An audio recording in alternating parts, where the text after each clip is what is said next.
A very good afternoon to all of us. Good afternoon. Tuko salama Nakuru. Point of correction, Nakuru is not my town. I was born and brought up in Dagoretti.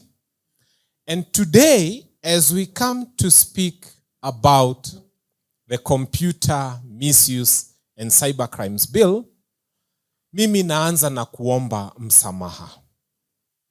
This bill imetoka kwa chairman wa hiyo committee ya ICT in Parliament. And that chairman happens to be my member of Parliament, John KJ Kiarie. They purport to have gone round and collected views to form what is in that bill. Mimi, on behalf of the people of Dagoretti, because I live there and I talk to them, na nimewa consult, wamesema niombe msamaha kwa sababu walituma mtu bunge ambaye hakufanya kazi waliomtuma akaifanye. Mtakubali msamaha yetu?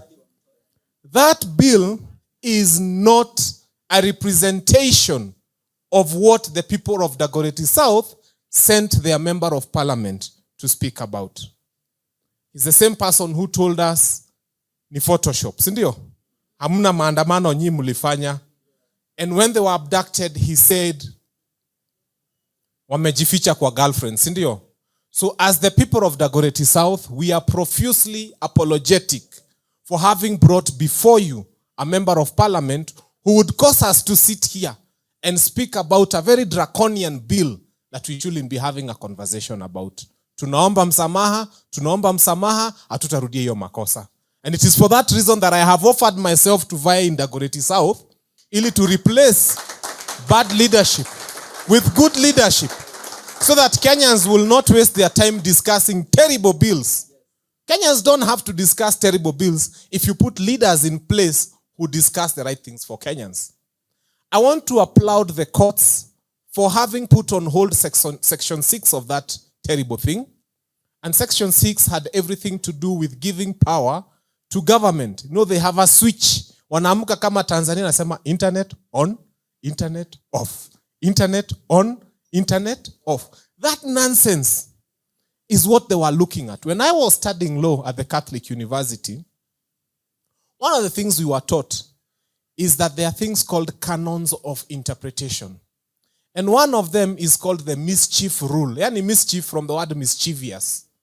When the judges are looking at a law and they want to interpret, they ask, what mischief was this law coming to cure? And I can tell you for free, there is no mischief that these people wanted to cure with this law. They had looked at their own bad manners. And because they want to continue doing bad manners, and they don't want to be painted on the internet as having done bad manners, so they think the problem is the internet. So that when young people demonstrate, and the policemen shoot them, and BBC comes and does a documentary showing who was shooting the Gen Z, they don't arrest the guy who was shooting the Gen Z. They arrest the guy who was doing the documentary showing who was killing the Gen Z. This law has got only one mischief. They said things that can cause anger and fear and tension in the country. Because they know the previous demonstrations, walikuwa wanangojea tufanye vitu ile ujinga yao ya kitambo kuita watu tunawapea 200. They realized that we usually go online and there is a strong fist saying occupy parliament. So for them, the internet is the problem. The problem is not the finance bill they are passing. The internet is the problem because it is talking about the terrible things they are doing. I've always told them, why don't you do good things and let us see if anybody is going to paint you online in a bad way for doing good things. Yesterday I saw President Uhuru Muigai Kenyatta speaking somewhere. Everything he said is over the internet today. True or false? Sasa wewe ni mbunge mahali, umechukua picha ukifanya makosa, unaambia mtu pelekea Ruto, huyo mtu anaichukua anaweka kwa mtandao. Sasa mnataka kushika huyo mwenye ameiweka kwa mitandao. You don't want to discuss your bad manners. This bill is about that. Finally, because I know my 3 minutes are almost over, they are trying to tell you that this bill is coming to protect you from child pornography, is coming to protect you from those things that may cause you to want to commit suicide. I'll tell you only 2 things about that. The first one is, A government that promises to shoot you in the leg. A government that orders shoot on sight. A government that says they can kill you. Would they care if you watched pornography? Start by showing that you cared about our lives first without promising us risasi ya mguu, and then tell us you care about pornography. You cannot be here telling us, oh, pornography, oh, mutaona, oh, shut up. If you cared about us, you wouldn't be telling us about risasi ya mguu. And the final leg to that one is, they are saying things that might make you want to commit suicide. I mean, affordable housing makes me want to commit suicide. I came through this road, and when I got to Kenare, that forest is down. The logs are all over. You are giving us a day to plant trees, and then you allow morons to mow the whole Mau forest. Those are the things that make us want to commit suicide. If I'm being told from January, pesa ya kupeleka mtoto junior secondary has more than tripled, that will cause me to want to commit suicide. When you steal 11 billion from e-citizen, that will cause me to want to commit suicide. Kenya Kwanza, if you are looking at me and you're listening to me, the things that make these Kenyans want to commit suicide is to wake up and see, kuna pumbavu imeiba pesa, imeshindwa kuhesabu anapima na latili. You know, it's easier to weigh money because you are such a dimwit, you can't count it. You've stolen too much, so you just weigh and say, niliacha pesa 15 kg, nikikuta imepungua by 800 grams, nitajua mumeiba pesa yangu. That's how far it's gotten. So the things that make us want to commit suicide are of that kind. I do not want to speak forever, but I must say for the last time, kama watu wa Dagoretti South, hatukutuma mbunge wetu akapitishe sheria ya upuzi kama hii. And the people of Dagoretti South have told me, ukifika Nakuru, omba msamaha. Ambia watu wa Nakuru, that bad manners is not us. I'm offering myself for that seat because I know all of you, mahali mko, we need 289 members of parliament who think well. Ya Dagoretti imeenda. Ebu, I challenge you.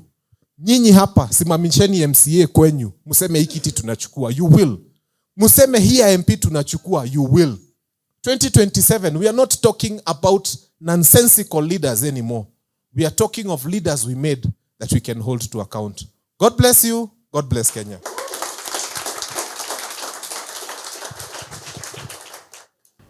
All right, people of the internet, I hope that you're enjoying this episode very much. And I just had a break to tell you about my new book. You know, everybody says that there is no job, and that is true.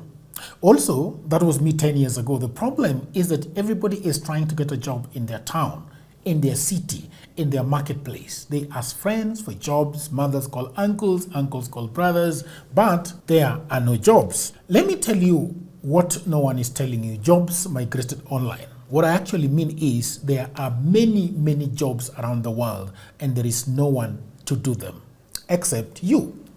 I work for Americans myself. I work for Europeans. I work for the Chinese. I work for the Australians. I work for the Canadians.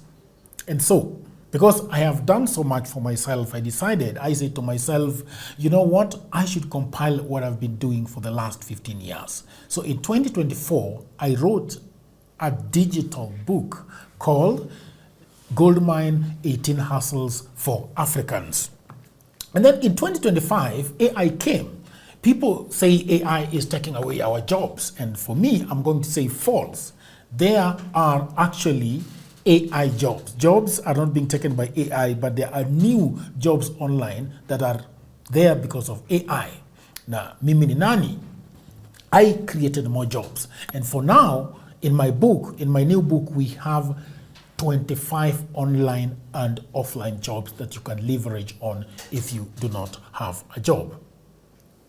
So in this powerful volume 2, I share 25 new actionable online hustles specifically researched and tailored for Africans. My new book provides clear step-by-step guidance drawing from my extensive experience and research, including the mistakes I've made and lessons I've learned over the 15 years that I have worked online.